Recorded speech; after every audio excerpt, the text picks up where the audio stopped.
Live in में रहने वाले कुत्ते बिल्ली की तरह होते हैं? ऐसा मैं नहीं कह रहा हूं, मैं तो लिव इन में रहने वालों का पूरा राइट बताऊंगा इस वीडियो में। लेकिन कथावाचक अनिरुद्धाचार्य के इस बयान ने जैसे पूरे देश में आग लगा दी।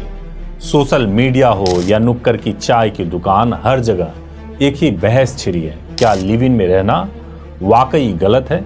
क्या ये हमारी संस्कृति के खिलाफ है? लेकिन इन सबसे बड़ा सवाल ये है कि क्या अनिरुद्धाचार्य के दावों में कोई सच्चाई है? क्या भारत का कानून आपको लिव इन में रहने पर बेसहारा छोड़ देता है?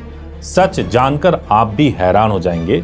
आज हम आपको वो 5 कानूनी नियम बताने वाले हैं जो लिव इन रिलेशनशिप में जाने से पहले हर कपल को, हर लड़के लड़की को, उनके माँ बाप को भी जरूर पता होना चाहिए। नमस्कार, मैं हूं एडवोकेट सुभाष सिंह और इस वीडियो में आपका बहुत बहुत स्वागत करता हूं। कुछ दिनों से वृंदावन के कथावाचक अनिरुद्धाचार्य अपने एक बयान को लेकर सुर्खियों में हैं। उन्होंने अपने प्रवचन में लिव इन रिलेशनशिप की तुलना जानवरों से कर दी। इससे पश्चिमी संस्कृति का जहर बता दिया जो भारतीय समाज को खोखला कर रहा है। इसके बाद समाज मानो 2 हिस्सों में बंट गया। एक तरफ वो लोग हैं जो इसे भारतीय संस्कारों पर हमला मानते हैं, तो दूसरी तरफ वो जो इसे पर्सनल आज़ादी का मामला बताते हुए युवाओं में इस पर तीखी बहस चल रही है। कुछ कहते हैं कि ऐसे रिश्ते अपराध बढ़ाते हैं, तो कुछ का मानना है कि ये अपनी जिंदगी अपने तरीके से जीने का हक है।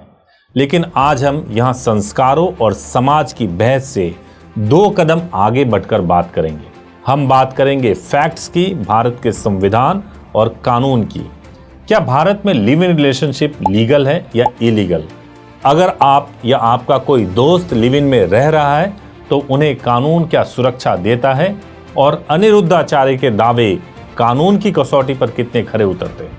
चलिए इस पूरे मुद्दे पर बात करते हैं, इसका पोस्टमार्टम करते हैं। सबसे पहले पार्ट में बात करेंगे कि आखिर भारत में लिव इन रिलेशनशिप का क्या मतलब है।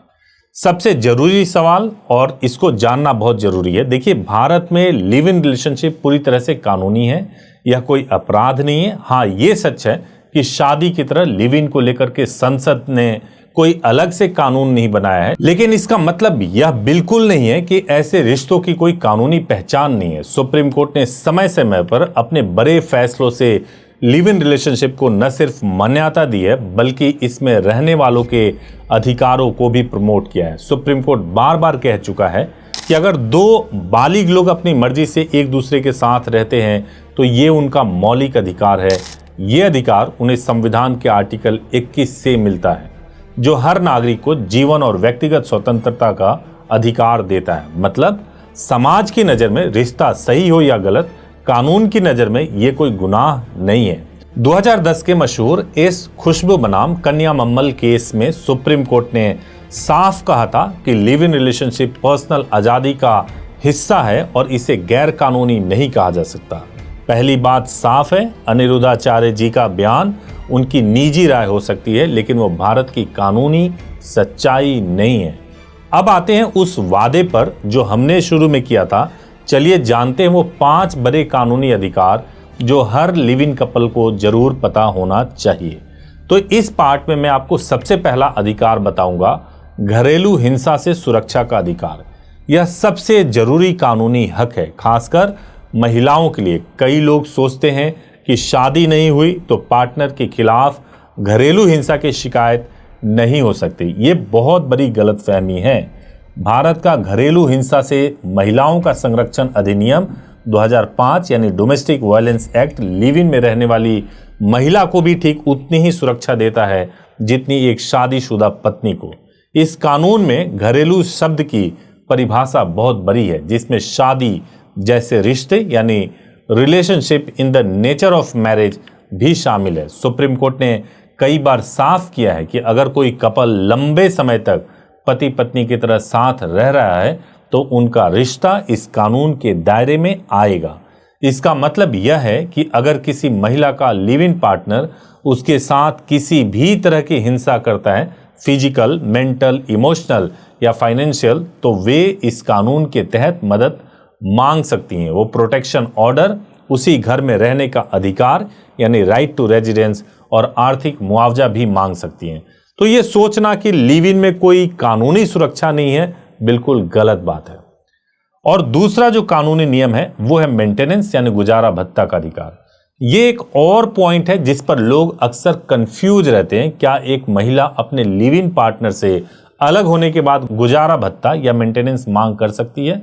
जवाब है हां, कुछ शर्तों के साथ मांग कर सकते हैं। सीआरपीसी की धारा 125 और बीएनएसएस की धारा 144 कहती है कि एक पत्नी, बच्चे और मां बाप जो खुद को मेंटेन नहीं कर सकते, वे अपने पति या बेटे से गुजारा भत्ता मांग सकते हैं। अब आप कहेंगे कि इस धारा में लिव इन पार्टनर तो लिखा ही नहीं है। सही बात है, लेकिन अदालतों ने समय के साथ इसकी परिभाषा को थोड़ा बड़ा बनाया है। अब सुप्रीम कोर्ट के एक केस के बारे में मैं बताता हूं। सुप्रीम कोर्ट ने चनमुनिया बनाम वीरेंद्र कुमार कुशवाहा 2011 का यह केस है, जैसे मामलों में कहा है कि अगर कोई कपल काफी लंबे समय तक पति पत्नी की तरह रह रहा है तो यह माना जाएगा कि उनका रिश्ता शादी जैसा ही था। ऐसे में महिला सीआरपीसी की धारा अब बीएनएसएस में 125 के तहत मेंटेनेंस की हकदार होगी। अदालतें देखती हैं कि क्या कपल दुनिया के सामने खुद को पति पत्नी बताता था, क्या वे एक ही छत के नीचे रहते थे और क्या उनका रिश्ता मजबूत था। अगर हां, तो आदमी सिर्फ ये कहकर अपनी जिम्मेदारी से नहीं बच सकते कि उसने 7 फेरे नहीं लिए थे। और अगर मैं तीसरे अधिकार की बात करूं तो लिव इन से जन्मे हुए बच्चों का अधिकार होता है। कई लोगों के मन में एक सवाल आता है कि अगर किसी लिव इन कपल का बच्चा होता है तो उसका क्या होगा? क्या वो नाजायज कहलाएगा? क्या उसे माँ बाप की प्रॉपर्टी में हक मिलेगा? इस मामले में भारत का कानून और सुप्रीम कोर्ट का नजरिया एकदम साफ और मॉडर्न है। लिव इन रिलेशनशिप से जन्मे बच्चे को पूरी तरह से वैध यानी लेजिटिमेट माना जाता है। उसे वो सारे अधिकार मिलते हैं जो एक शादीशुदा कपल के बच्चे को मिलते हैं। सबसे जरूरी बात, ऐसे बच्चे को अपने माता पिता यानी माँ और बाप दोनों की खुद की कमाई यानी सेल्फ एक्वायर्ड और पुश्तैनी यानी एंसेस्ट्रल संपत्ति में पूरा हक मिलता है। सुप्रीम कोर्ट ने यह पक्का किया है कि माँ बाप के रिश्ते का स्टेटस चाहे जो भी हो, उसका नुकसान बच्चे को नहीं होना चाहिए। इतना ही नहीं, सीआरपीसी की धारा 125 के तहत और बीएनएसएस की धारा 144 के तहत ऐसे बच्चे अपने पिता से मेंटेनेंस पाने के भी हकदार हैं, भले ही उनके माँ बाप बाद में अलग क्यों ना हो जाए। और जो चौथा कानूनी अधिकार लिव इन कपल को मिला है वो ये है आपसी सहमति और कानूनी उम्र। लिव इन रिलेशनशिप को कानूनी मान्यता तभी मिलती है जब ये कुछ बेसिक शर्तों को पूरा करता हो। इसमें सबसे पहली और सबसे जरूरी शर्त है आपसी सहमति और कानूनी उम्र। ये रिश्ता तभी वैलिड है जब दोनों पार्टनर बालिग हों। कानून के मुताबिक लड़की की उम्र 18 साल और लड़के की उम्र 21 साल से ज़्यादा होना चाहिए शादी के लिए। लेकिन अगर दोनों 18 से ऊपर है तो वो साथ में रह सकते हैं, लेकिन शादी जैसा रिश्ता नहीं बना सकते हैं। इससे कम उम्र में अगर आप साथ में रहते भी हों तो उसको शादी नहीं माना जा सकता। दूसरी जो सबसे बड़ी जरूरी शर्त है वो है सहमति। रिश्ता दोनों की आज़ाद और आपसी मर्जी से बना होना चाहिए। किसी भी तरह का दबाव, धोखा या जबरदस्ती रिश्ते को कानून की नज़र में गलत ठहरा सकता है। सुप्रीम कोर्ट ने हाल ही में ये साफ किया है कि अगर दो बालिग लोग लंबे समय तक, मान लीजिए कुछ सालों तक लिव इन में रहते हैं, तो ये मान लिया जाएगा कि उन्होंने ये फैसला सोच समझकर अपनी मर्जी से लिया है। ऐसे में बाद में ये कहना कि रिश्ता तो शादी के झूठे वादे पर बना था, कानूनी तौर पर टिक नहीं पाएगा, क्योंकि अदालतें मानती हैं कि इतना लंबा साथ रहने का मतलब है कि दोनों को रिश्ते के नतीजों का अंदाजा था।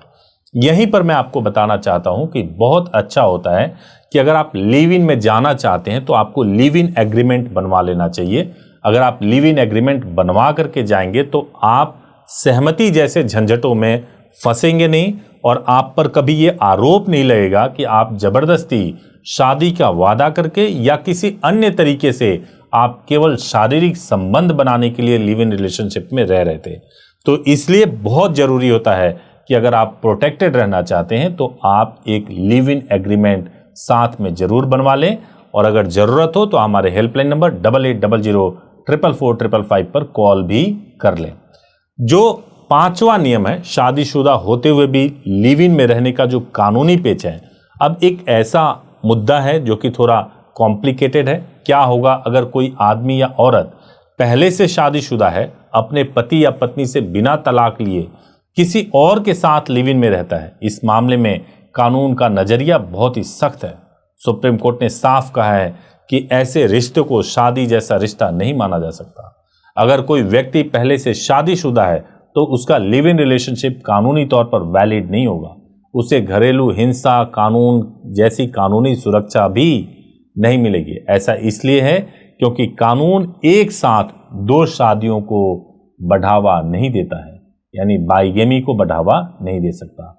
एक वैलिड लिव इन रिलेशनशिप के लिए जरूरी है कि दोनों पार्टनर या तो कुंवारे हों या पहले से शादीशुदा थे तो कानूनी तौर पे अलग हों, यानी तलाक ले चुके हों, तभी हो सकता है। तो अगर कोई ये सोचता है कि वो अपनी शादी तोड़े बिना ही किसी और के साथ रह भी लेगा और उसे सारे कानूनी अधिकार मिल भी जाएंगे तो ये गलत है। ऐसा करना आपको कानूनी मुश्किलों में डाल सकता है। तो आखिर इन सब बातों का मतलब क्या है? क्या एक तरफ अनिरुद्धाचार्य जी जैसे लोग हैं जो लिव इन को सिर्फ संस्कारों के चश्मे से देखते हैं और इसे गलत ठहराते हैं, वहीं दूसरी तरफ भारत का कानून है जो संविधान से मिले व्यक्तिगत स्वतंत्रता के अधिकार को सबसे ऊपर रखता है। ये कानून ऐसे रिश्तों को न सिर्फ मान्यता देता है बल्कि इसमें रहने वाले खासकर महिलाओं और बच्चों को कई जरूरी अधिकार और सुरक्षा भी देता है।